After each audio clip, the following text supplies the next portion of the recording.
This has been quite an exciting day because I've made a breakthrough in understanding knowledge altruism. What I've come to see is that the reason knowledge altruism works is that there's no cost to knowledge, in that it doesn't cost you to think. It costs you to think when you're tired, but then it costs even more. Everything costs more when you're tired. But when you're not tired, thinking doesn't cost anything. Chatting doesn't cost anything. And thinking doesn't cost anything. And dreaming doesn't cost anything in terms of emotional cost.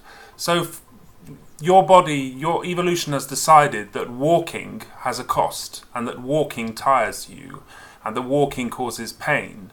So there are things that have costs, emotional costs, but thinking doesn't have an emotional cost. So if emotionally it doesn't have a cost, then you're more likely to give it away.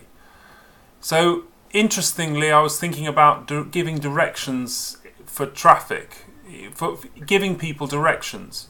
Everybody will give you directions if you ask them. Now, this doesn't make sense because the person who's asking for directions is clearly a stranger. And therefore, if Richard Dawkins is right, you have no reason to bother to give them decent directions. And it's not just the question of being rude or not rude. It's also a question. It's the fact that people really enjoy giving directions and like to give directions to each other and make huge efforts when you ask them what directions, and will give you far more direction than you actually want. So what seems to be the case is knowledge altruism, which I've Googled and doesn't actually the top of the list in knowledge altruism when you Google it. Isn't actually knowledge altruism at all, and isn't actually talking about knowledge altruism. Knowledge altruism as a concept hasn't really been widely discussed and talked about on the internet and or perhaps anywhere. And it really makes sense that we are designed to be altruistic when it comes to sharing knowledge. Then you look at an organisation, and I've looked at organisational management's theories of knowledge management and knowledge sharing in an organisation, and you realise, hey, wait a minute, sharing knowledge in an organisation, i.e. the employee sharing knowledge with the employer or the company, the organisation, isn't sharing because the employee doesn't get a share of the equity of the business, doesn't actually share the business, so it isn't sharing. So knowledge sharing in the concept of a private company doesn't actually quite work, and that's maybe why it doesn't quite work. And that's why my idea of adaptable capital and the idea of an open process and transparent processes where all knowledge is shared could really work.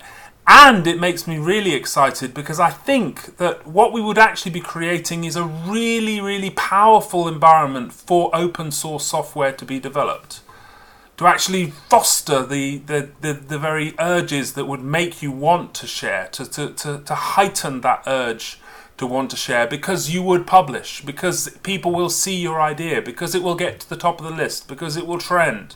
Your process improvement will trend around the other. I mean, I'm actually thinking that it's social business. You know, it's social networks and business combined together. That's the way I'm looking at it. And yes, social media itself shows the workings of knowledge altruism. And of course there's reciprocity. Of course it's tit for tat. But there is also altruism in it, that people want to give away and share their knowledge. It's a natural human thing to do. And it's natural and it's important because knowledge can be shared outside of kin. So knowledge can be shared outside of kin, whereas genetic information is limited to kin. Knowledge can be shared outside of kin. And there's a huge benefit to the group if knowledge is shared, because knowledge creation, creativity, is distributed. Knowledge creativity isn't asymmetrical, it's spread. Because my theories on creativity, and I think they're not just theories, it's pretty obvious.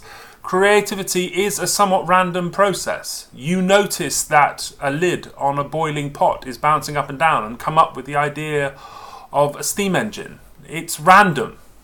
You know, if you didn't notice that pot, if you were busy doing something else, you wouldn't discover it. So creativity is random. creativity is distributed, and therefore there's no benefit from knowledge asymmetry. It is far better to have altruism.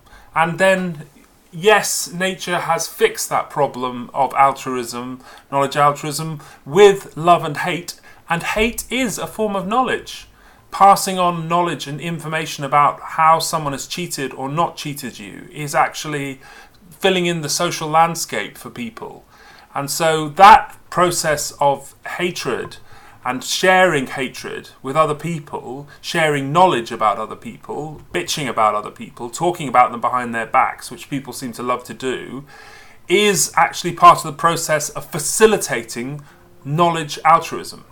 So yes, I'm excited by that. I think, to summarise, we see that knowledge altruism as an idea isn't widely spread or thought about. Knowledge altruism is logical because essentially human beings have no cost in having ideas. I know my ideas cost me nothing; they just come.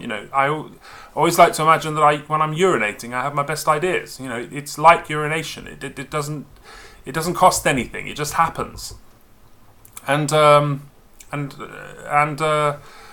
then also we're talking about how to create an environment to optimize that behavior of knowledge sharing, and that would be then the idea of adaptable capital, where processes are shared.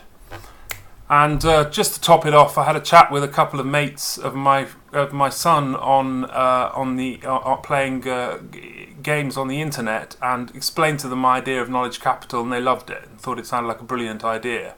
The idea of having a game which is not real in terms of simulation and then becomes real.